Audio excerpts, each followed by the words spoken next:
The failure to extend the Yemen's truce could push the country into another chapter of violence and complicate the political and military situation in the country. The following report has more details.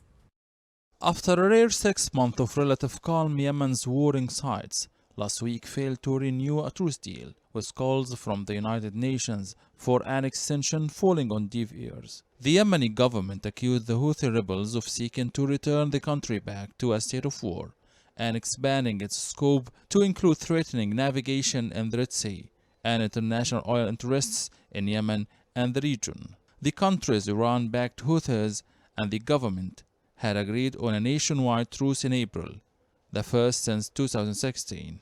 The 2-month truce was renewed twice, but came to an end last week over Houthis' demands as regards to public sector wakes. U.S. Special Envoy for Yemen Tim Linderking, in a statement, said the Houthis impose impossible demands that the parties simply couldn't reach. On a larger view, the reasons behind failing the truce may turn back to Iran. The latter is under immense pressure amid raging protests at home and might be trying to keep Gulf rivals occupied with Yemen's conflict.